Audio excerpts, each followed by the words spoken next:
Hello नमस्कार दोस्तों। आज से हम पढ़ेंगे MP board class 12 general English का अध्ययन करेंगे। तो देखिए यहाँ पे हम अध्याय बाय अध्याय आपको क्वेश्चन कराएंगे, वो भी इम्पोर्टेंट क्वेश्चन कराएंगे।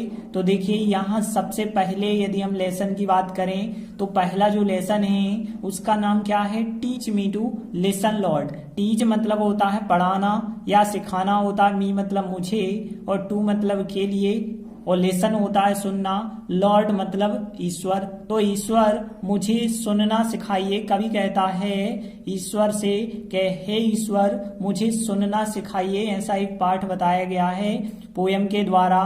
तो हम पढ़ेंगे इस पाठ के कौन कौन से महत्वपूर्ण क्वेश्चन हैं, उन क्वेश्चन को अच्छे से ट्रांसलेट के माध्यम से समझेंगे और आसान तरीके से याद करेंगे। जैसे हम देखें पहला क्वेश्चन इंपॉर्टेंट क्वेश्चन है, what message do those who are our nearest give us. मतलब क्या है, पहले हम क्वेश्चन का मतलब समझ लें। तो यहाँ व्हाट मैसेज क्या संदेश, डू दोज, दोज मतलब वो व्यक्ति, क्या संदेश, और फिर यहाँ पे हु मतलब होता है जो, जिन्होंने या जिन्हें होता है। तो जो, आर आवर नियरेस्ट, आवर मतलब हमारे, और नियरेस्ट सबसे ज्यादा नजदीक। तो जो व्यक्ति हमारे सबसे ज्यादा नजदीक हैं वो क्या मैसेज, क्या संदेश, गिव अस मतलब हमें देते हैं। तो कवि कहता है कि जो व्यक्ति हमारे सबसे ज्यादा नजदीक हैं वो हमें क्या संदेश देते हैं। तो यहाँ पे इस पाठ में बताया गया है कि जो व्यक्ति हमारे सबसे ज्यादा नजदीक हैं वे हमें संदेश देते हैं, वे हमसे कहना चाहते हैं कि वे जैसे भी हैं उन्हें स्वीकार किया जाए, उन्हें सुना जाए। क्योंकि यहाँ पे कुछ निर्धन हैं, दलित व्यक्ति हैं, तो वो जैसे भी व्यक्ति हैं उन्हें सुना जाए, उन्हें स्वीकार किया जाए।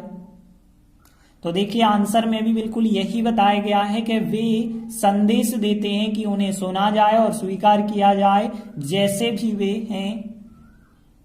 तो देखिए इनको हम कैसे ट्रांसलेट करेंगे। तो यहाँ पे पहले हम कुछ मीनिंग देखते हैं। तो देखिए वे के लिए दे कहते हैं, पता है आपको। संदेश मतलब मैसेज होता है, और देना मतलब होता है गिव, और दैट मतलब की होता है। उन्हें मतलब यहाँ पे दे की बात हो रही है, दे हम वे के लिए भी कहते हैं, उन्हें के लिए। सुना जाए मतलब सुनने की क्रिया जो होती है लिसन होती है। तो यहाँ पे सुनना के लिए लिसन जो कि पाठ के नाम में भी बताया गया है, और स्वीकार करना जो होता है एक्सेप्ट होता है स्वीकार करना। तो आपके लिए यहाँ पे लिसन वर्ड तो पता ही होगा, और एक्सेप्ट जनरली सुना होगा। और यहाँ जैसे भी के लिए एक शब्द इस्तेमाल किया गया है एज। तो देखिए यहाँ पे पूरे आंसर में 1 2 3 ही तो वर्ड हैं जो आपको पता नहीं है, और लिसन तो क्वेश्चन में है, एक्सेप्ट करना आप जानते ही हैं, और एज मतलब जैसे भी। तो बाकी जब आपको सभी वर्ड पता हैं तो क्यों ना हम ट्रांसलेट करके बना दें आंसर। तो देखिए पहली लाइन को कैसे ट्रांसलेट करेंगे, वे संदेश देते हैं, इतना हम ट्रांसलेट करेंगे। प्रेजेंट सिंपल है और आपने पढ़ा होगा प्रेजेंट सिंपल में सब्जेक्ट फर्स्ट फॉर्म, एस वाला फॉर्म भी आता है, वो अलग बात है, प्लस ऑब्जेक्ट। तो जे होता है प्रेजेंट सिंपल। तो यहाँ पे सब्जेक्ट के बाद फर्स्ट फॉर्म आता है, और इसमें एस या एस भी लगता है जब यहाँ पे थर्ड पर्सन होता है, ही सी इट, तब लगता है। तो यहाँ तो कहीं ही सी इट है ही नहीं। तो यहाँ सब्जेक्ट फर्स्ट फॉर्म और ऑब्जेक्ट। तो देखिए सब्जेक्ट क्या है, यहाँ पे सबसे पहले सब्जेक्ट है दे, तो दे लिखेंगे आप। फिर क्रिया कौन सी है, देना मतलब गिव, तो दे गिव, और फिर यह होगा यहाँ पे मैसेज, ऑब्जेक्ट हो जाएगा। तो फिर पहली लाइन का ट्रांसलेट होगा दे गिव मैसेज, और दैट मतलब होता है कि। अब देखिए दूसरी लाइन, उन्हें सुना जाए और स्वीकार किया जाए। जब भी ऐसी बात आती है कि ऐसा किया जाए, तो किया जाए मतलब यहाँ पे ध्यान रखना मस्ट बी वाले सेंटेंस होते हैं। मस्ट बी पैसिव वॉइस में होते हैं, इस वजह से बी लगता है। तो उनका स्ट्रक्चर होता है सब्जेक्ट मस्ट बी और थर्ड फॉर्म। तो यहाँ पे इस प्रकार से यहाँ पे बनाते हैं सब्जेक्ट मस्ट बी और थर्ड फॉर्म। तो देखिए यहाँ पे होगा सबसे पहले दे होगा सब्जेक्ट फॉर्म, फिर यहाँ पे आएगा मस्ट बी, तो यहाँ पे मस्ट बी आएगा। तो देखिए आएगा सबसे पहले दे आएगा, फिर मस्ट बी, और फिर यहाँ पे थर्ड फॉर्म आएगा। तो लेसन का थर्ड फॉर्म ईडी जोड़ दीजिए, लिसनड होगा। तो यहाँ they must be listened and, और यहाँ पे एक्सेप्ट होता है, एक्सेप्ट का भी थर्ड फॉर्म आपको लगाना पड़ेगा, तो एक्सेप्टेड हो जाएगा। तो इस प्रकार से दूसरी line they must be listened हो जाएगा एंड एक्सेप्टेड हो जाएगा। फिर अगली लाइन जैसे भी वे हैं, तो जैसे भी के लिए एज होता है तो एज लिखेंगे, और दे मतलब वे, और फिर सब्जेक्ट के बाद सहायक क्रिया लगा देंगे। दे के हिसाब से सहायक क्रिया यहाँ पे लग जाएगी आर, तो यहाँ पे एज दे आर, तो तीसरी लाइन का ट्रांसलेट हो जाएगा। तो देखिए पहला क्वेश्चन इस प्रकार से बन जाएगा कि दे गिव मैसेज दैट, और फिर they must be listened and accepted, और एज दे आर। तो इस प्रकार से पहला क्वेश्चन बहुत सरल था। अब देखते हैं दूसरा क्वेश्चन। तो देखिए दूसरा क्वेश्चन जो है यह बहुत महत्वपूर्ण क्वेश्चन है, 13, 15, 16, 18, 20 में आ चुका है। तो देखिए देखते हैं दूसरा क्वेश्चन क्या है, समझते हैं पहले क्वेश्चन को। Who are the people far from us. Who मतलब कौन, आर मतलब हैं, द पीपल मतलब ऐसे लोग, तो ऐसे लोग कौन हैं या वे लोग कौन हैं। फार मतलब होता है FAR, फार का मतलब होता है दूर, और फ्रॉम अस मतलब हमसे, तो हमसे दूर कौन लोग हैं, यह है क्वेश्चन। तो यहाँ पे कवि ने बताया है कि हमसे दूर लोग हैं, तो किन्हें बताया है, तो कवि ने बताया है ये ऐसे लोग हैं जो अब सोचते हैं कि हमारे जीवन में कोई उम्मीद ही नहीं बची है, जिन्हें समाज ने भुला दिया है, और जो लोग बहुत ज्यादा दुख भोग रहे हैं। तो देखिए यहां बिल्कुल यही बताया गया, ये ऐसे लोग हैं जो दूर हैं, ऐसे लोग हैं जो अपने जीवन में आशा की कोई भी किरण नहीं रखते हैं, जिन्हें समाज के द्वारा भुला दिया गया है या भुला दिया जाता है, और जो अत्यधिक दुख भोग रहे हैं। तो देखिए 4 लाइनें, इन चारों लाइनों का हम ट्रांसलेट करेंगे। तो यहाँ पे सबसे पहले मीनिंग देख लेते हैं कौन कौन से ऐसे कठिन वर्ड हैं। तो एक वर्ड होगा इसमें दीज, दीज का मतलब होता है ए। तो देखिए ए के लिए क्या कहते हैं, दीज कहते हैं। और फिर एक वर्ड है यहाँ पे रे, रे का मतलब किरण होता है, ये तो आप लोगों ने पढ़ा होगा। एक्सरे, एक्सरे कहते हैं, मतलब एक्स किरणों को कहते हैं, तो रे का मतलब किरण। और फिर होप मतलब आशा करना भी होता है, और आशा अकेले के लिए भी होप कहते हैं, तो यहाँ पे होप हो जाएगा। देखिए कोई भी चीज रखना, तो यहाँ रखना या पास में रखना जो होता है वो हैव होता है, तो हैव मतलब होती है कोई भी चीज पास होना या रखना, तो हैव वर्ड। अब देखिए यहाँ पे समाज तो आपको पता होगा, सोसाइटी की बात कर रहे हैं, और फिर यहाँ पे भुला देना जो होता है फॉरगेट, तो यहाँ पे फॉरगेट होता है भुला देना, इसका थर्ड फॉर्म फॉरगॉटन होता है। और फिर यहाँ पे यदि हम बात करें अत्यधिक, तो अत्यधिक के लिए यहाँ पे यदि देखें तो एक अच्छा वर्ड इस्तेमाल किया गया है, अ ग्रेट डील, मतलब बहुत बड़ी मात्रा, बहुत बड़ी संख्या कह सकते हैं, अ ग्रेट डील। और फिर यहाँ पे भोग रहे हैं, तो भोगना, कष्ट सहना, पीड़ित होना, ये वर्ड तो आप लोगों ने पढ़ के रखा होगा। सफरिंग होता है, सफरिंग मतलब पीड़ित होना, कष्ट होना, दुखी होना। तो देखिए इसमें भी ज्यादा कठिन वर्ड नहीं है।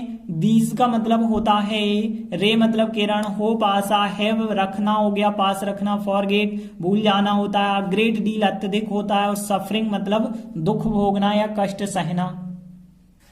अब हम इन चारों लाइनों को ट्रांसलेट करते हैं।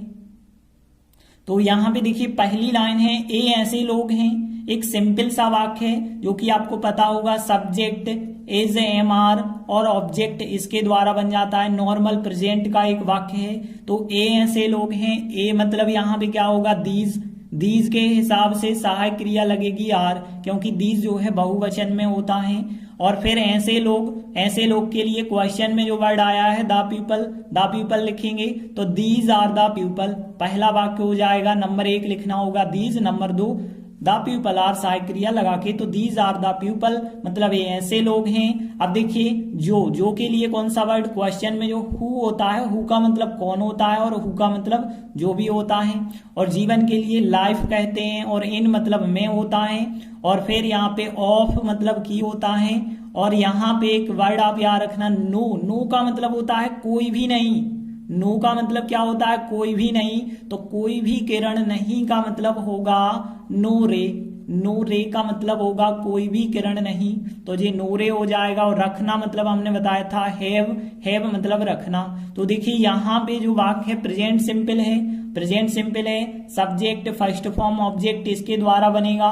तो यहाँ सब्जेक्ट लिखा हमने हु मतलब जो, हैव मतलब रखते हैं, और फिर नो रे, नो रे मतलब कोई भी किरण नहीं, तो who have no ray of hope मतलब आशा की, इन मतलब में, और फिर अपने जीवन की बात करें तो यहाँ पे अपने का मतलब है बहुत सारे लोगों का अपना है, और बहुवचन के लिए यदि अपना शब्द इस्तेमाल करें तो दियर होता है, तो दियर लाइफ होगा यहाँ पे। तो यहाँ पे हो जाएगा हु हैव नो रे, जो नहीं रखते हैं, कोई भी किरण नहीं रखते हैं, ऑफ होप आशा की, इन दियर लाइफ मतलब अपने जीवन में।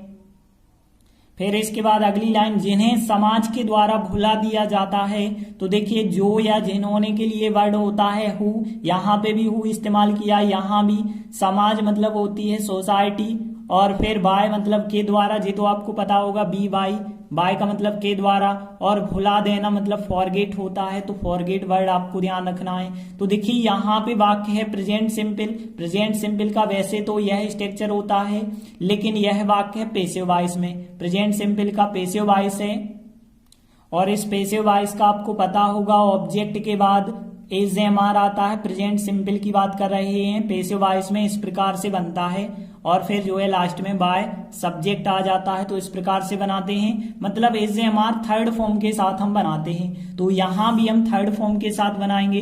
तो हु मतलब होता है जो या जिन्होंने, और फिर हु बहुवचन के लिए इस्तेमाल कर रहे हैं तो आर सहायक क्रिया, तो हु आर। अब आएगा थर्ड फॉर्म, थर्ड फॉर्म आएगा फॉरगेट का, फॉरगॉटन होगा, तो who are forgotten by the society हो जाएगा। सोसाइटी मतलब समाज, तो who are forgotten by the society, and who और जो, आर फिर सहायक क्रिया होगी यहाँ पे, एंड हु आर और जो सफरिंग मतलब यहाँ पे दुख भोग रहे हैं, कंटिन्यूअस है आईएनजी ही लगाना होगा, तो एंड हु और जो आर सफरिंग मतलब भोग रहे हैं, आ ग्रेट डील मतलब बहुत ज्यादा भोग रहे हैं, तो एंड हु आर सफरिंग और जो दुख भोग रहे हैं, आ ग्रेट डील मतलब बहुत ज्यादा।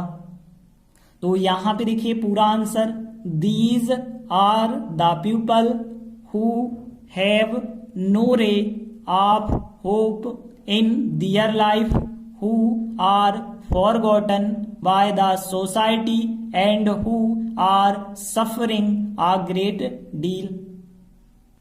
तो इस प्रकार से बहुत महत्वपूर्ण क्वेश्चन आपका आज कंप्लीट हो जाएगा। देखिए these are the people who have no ray of hope in their life, who are forgotten by the society, and who are suffering a great deal. इस प्रकार से यह क्वेश्चन भी आपसे बन जाएगा। एक दो बार यदि आप बनाने का प्रयास करेंगे ट्रांसलेट के माध्यम से तो बिल्कुल आपसे बन जाएगा। देखिए इसके बाद अगला तीसरा क्वेश्चन हम देखेंगे। यह देखिए 2017 में आया हुआ है, तो यह भी महत्वपूर्ण क्वेश्चन है। तो देखिए तीसरे क्वेश्चन को पहले हम समझ लेते हैं। whom does the poet wish to trust? Trust मतलब होता है किसी पर विश्वास करना होता है ट्रस्ट, और विश मतलब इच्छा करना होता है या कहना। तो यहाँ पे whom मतलब किस पर, ठीक है ना। तो यहाँ पे कवि किस पर विश्वास करने के लिए कहता है। कवि यहाँ पे पाठ में बताना चाहता है कि हमें केवल अपनी अंतरात्मा पर विश्वास करना चाहिए, जो हमारी अंतरात्मा की आवाज होती है, जो हमारे अंदर से आवाज निकलती है। वैसे निकलती तो नहीं है, मतलब मन की आवाज कह सकते हैं। तो हमें जो है अपनी अंतरात्मा की आवाज पे विश्वास करना चाहिए। तो देखिए आंसर में बिल्कुल यही बताया गया कि कवि हमसे क्या कहता है। कवि हमें अपनी अंतरात्मा की आवाज पर विश्वास करने के लिए कहता है। केवल एक ही लाइन में इसका आंसर है। अब यहाँ पे देखिए एक ही वर्ड है अंतरात्मा की आवाज के लिए, जो ध्यान रखना आप। इनर मतलब होता है आंतरिक होती है, और वॉइस का मतलब होता है आवाज। तो आंतरिक आवाज या अंतरात्मा की आवाज। तो यहाँ पे ध्यान रखना अंतरात्मा की आवाज के लिए कौन सा शब्द इस्तेमाल किया जाएगा, इनर वॉइस। बाकी तो सब आप लोगों को वर्ड पता होंगे। तो देखिए यहाँ पे हमें होता है अस मतलब हमें होता है, और अपनी मतलब यहाँ पे कह सकते हैं अवर कह सकते हैं। देखिए पिछली बार हमने दियर कहा था, लेकिन अब हमें लिख गया है, तो इस वजह से हमें अवर कहना होगा। तो अवर इनर वॉइस हो जाएगा। तो अस मतलब हमें होगा, और अवर इनर वॉइस मतलब अपनी अंतरात्मा की आवाज हो जाएगी। और किसी पर विश्वास करना जो होता है ट्रस्ट, किसी भी पर वर्ड इसी में शामिल होता है, किसी भी व्यक्ति पर विश्वास करना जो होता है ट्रस्ट होता है। और फिर टू मतलब होता है के लिए, और कहता है क्वेश्चन में लिखा था विश। देखिए वैसे कहना से होता है, लेकिन क्वेश्चन का वर्ड ही आप इस्तेमाल करें तो यहाँ पे जो विश है वही वर्ड हम इस्तेमाल करेंगे। तो यहाँ पे देखिए कवि के लिए कहते हैं द पोएट, ये तो लिखा है। तो देखिए यहाँ पे इतना तो बिल्कुल क्वेश्चन का ही बिल्कुल आंसर बन रहा है। देखिए यहाँ पे द पोएट और फिर विश मतलब कहता है, टू ट्रस्ट विश्वास करने के लिए। तो ये पूरा का पूरा बिल्कुल क्वेश्चन का मिल रहा है, लेकिन ध्यान रखना इतना हम लिख रहे हैं, डज को छोड़ के लिख रहे हैं, और डज को जब भी हम हटाते हैं तो क्रिया में एस या ईएस बढ़ जाता है। तो यहाँ एस एच है, इस वजह से ईएस बढ़ जाएगा। तो इतनी लाइन तो आप क्वेश्चन की ही लिखेंगे, तो इतनी लाइन हम क्वेश्चन की लिखेंगे। तो देखिए यहाँ पे हमने लिखा the poet wishes to trust, तो द पोएट लिखा हमने और फिर विशेष टू ट्रस्ट लिखा। तो इतनी लाइन तो क्वेश्चन की हमने लिख दी। और फिर इसके बाद बचा है हमें अपनी अंतरात्मा की आवाज, इतना वर्ड और बचा है। तो अस मतलब हमें होता है, फिर अवर इनर वॉइस मतलब अपनी अंतरात्मा की आवाज। तो देखिए कुछ भी नहीं आपको करना पड़ा, the poet wishes to trust लिखा हमने, the poet wishes to trust लिखा, फिर अस मतलब हमें अवर इनर वॉइस लिखा। तो देखिए हमने लिखा the poet wishes to trust, इतना क्वेश्चन से हो गया। अस आवर इनर वॉइस लिखा। तो देखिए यह क्वेश्चन तो सरल था, यह तो आप लोगों से बन जाएगा। इसके बाद हम देखेंगे चौथा क्वेश्चन, यह भी महत्वपूर्ण है क्योंकि 2014 में आया हुआ है, तो यह भी महत्वपूर्ण क्वेश्चन हम करेंगे। तो देखिए चौथा क्वेश्चन पहले हम अच्छे से समझ लेते हैं। देखिए क्वेश्चन क्या है, how could listening to one's inner voice be helpful. देखिए क्वेश्चन का मतलब क्या है, किस प्रकार से सकता है, ठीक है ना। कुड मतलब सकता है की बात होती है, लिसनिंग मतलब सुनना, और टू मतलब के लिए, और वंस मतलब खुद की या हमारी अपनी कह सकते हैं। तो हमारी अपनी अंतरात्मा की आवाज, इनर वॉइस का मतलब अंतरात्मा की आवाज। तो किस प्रकार से हमारी अपनी अंतरात्मा की आवाज सुनना, बी मतलब होना, और बी के साथ कुड भी लगा है तो हो सकता है हेल्पफुल मतलब सहायक। तो क्वेश्चन का मतलब यह है कि यदि हम अपने अंतरात्मा की आवाज सुनते हैं तो किस प्रकार से यह सहायक हो सकता है हमारे लिए। तो देखिए जो पोयम में बताया गया है कि यदि हम अपनी अंतरात्मा की आवाज सुनते हैं तो एक तो फायदा हमारे लिए यह होता है कि हम कम भयभीत हो जाते हैं। मतलब यदि आपको ज्यादा डर लग रहा होगा तो बिल्कुल आपका डर कम हो जाएगा, तो हमें जो है कम भयभीत होने में मदद करता है। साथ ही साथ जो है अंतरात्मा की जो आवाज निकल के आती है वो आपको सही रास्ता दिखाती है, सही मार्गदर्शन देती है। तो देखिए यहाँ पे बताया गया कि अपनी यदि अंतरात्मा की आवाज सुनते हैं तो यह कम भयभीत होने में मदद करता है हमें, और इसके साथ साथ हमें सही मार्गदर्शन मतलब गाइडेंस भी देता है। तो देखिए आंसर में भी बिल्कुल यही बताया गया कि यह कम भयभीत होने में हमें मदद करता है और इसके साथ साथ हमें सही मार्गदर्शन देता है मतलब गाइडेंस देता है। तो इसे हम कैसे ट्रांसलेट करेंगे, तो देखिए सबसे पहले कठिन वर्ड देख लेते हैं। तो देखिए कम के लिए जो वर्ड होता है याद रख लेना आप, लेस, ज्यादातर जो है इस्तेमाल करते हैं। लेस मतलब होता है कम। और भयभीत के लिए हम कहते हैं अफ्रेड। अफ्रेड का मतलब होता है डरावना या भयभीत के लिए होता है। और यहाँ पे होने के लिए, यहाँ पे होने में, देखिए मैं के लिए तो इन कहते हैं। इन बिकमिंग का मतलब होता है होने में, ठीक है ना। बिकम क्रिया होती है होना के लिए, लेकिन इन बिकमिंग मतलब होने में। और अस मतलब हमें होता है हेल्प मदद करना, ये तो आपको पता ही है। और यहाँ पे इसके साथ साथ, तो यहाँ इसके साथ साथ के लिए जो वर्ड होता है एज वेल एज, यह कंजक्शन होता है। एज वेल एज मतलब के साथ साथ या इसके साथ साथ। और सही, सही के लिए कहते हैं बिल्कुल प्रॉपर, ठीक, ठीक है ना। प्रॉपर मतलब ठीक के लिए कहते हैं। और मार्गदर्शन को क्या कहते हैं, गाइडेंस। और गिव मतलब देना होता है। तो देखिए दोनों के दोनों वाक्य प्रेजेंट सिंपल में सब्जेक्ट फर्स्ट फॉर्म होता है, या फिर एस वाला फॉर्म भी आ सकता है, तो एस वाला फॉर्म भी हम लिख के चलेंगे यहाँ पे, प्लस ऑब्जेक्ट होगा। तो देखिए यहाँ पे यदि हम देखें तो यह के लिए इट कहा जाता है। देखिए सब्जेक्ट फॉर्म इट होता है, दिस नहीं होता है, तो इट ध्यान रखें, इट मतलब यह है। और फिर सब्जेक्ट के बाद आएगी क्रिया का फर्स्ट फॉर्म या एस वाला फॉर्म, और ही सी इट के साथ एस वाला फॉर्म आता है, तो यहाँ पे हेल्प में एस आएगा। इट हेल्प्स मतलब यह मदद करता है, अस मतलब हमें मदद करता है, इन बिकमिंग मतलब होने में, और क्या होने में, कम भयभीत होने में, मतलब लेस अफ्रेड कम भयभीत। तो वाक्य कैसे बना, इट हेल्प्स यह मदद करता है, अस हमें, इन बिकमिंग मतलब होने में, लेस अफ्रेड मतलब कम भयभीत होने में। देखिए अगला वाक्य भी प्रेजेंट सिंपल का ही बन जाएगा बिल्कुल इसी प्रकार से, एज वेल एज इसके साथ साथ, एज वेल एज इसके साथ साथ, और गिव में एस जोड़ेंगे तो गिव्स मतलब देता है। देखिए यहाँ पे सब्जेक्ट दोबारा नियम लिख रहा है कि यह हमें सही मार्गदर्शन देता है, लेकिन यहाँ क्रिया तो दोबारा लिखनी होगी, तो क्रिया जो है गिव में एस लगाना ही पड़ेगा। तो एज वेल एज इसके साथ साथ, गिव्स मतलब देता है, और फिर गिव्स के बाद देता है के लिए अब देखिए हमें मतलब होता है अस, और सही मतलब प्रॉपर, और फिर मार्गदर्शन के लिए क्या कहते हैं, गाइडेंस कहते हैं। तो ये पूरा तीसरे नंबर पे आप लिख देते हैं, तो अस होगा प्रॉपर, गाइडेंस हो जाएगा। तो एज वेल एज इसके साथ साथ, गिव्स मतलब देता है, और अस मतलब हमें प्रॉपर गाइडेंस। तो इस प्रकार से दोनों लाइनों का ट्रांसलेट हो जाएगा। तो कैसे हुआ ट्रांसलेट, इट हेल्प्स यह मदद करता है, अस हमें मदद करता है, इन बिकमिंग मतलब होने में, लेस अफ्रेड कम भयभीत होने में, एज वेल एज इसके साथ साथ, गिव्स देता है, अस हमें प्रॉपर गाइडेंस देता है। तो देखिए इस प्रकार से आपका आंसर बनेगा, it helps us in becoming less afraid, as well as gives us proper guidance. तो इस प्रकार लेसन 1 के हमने 4 महत्वपूर्ण क्वेश्चन आंसर समझे। यदि आप इन चारों को कंप्लीट कर लेते हैं तो इसमें से ही हर साल परीक्षा में एक ना एक क्वेश्चन निश्चित है कि पूछा ही जाता है।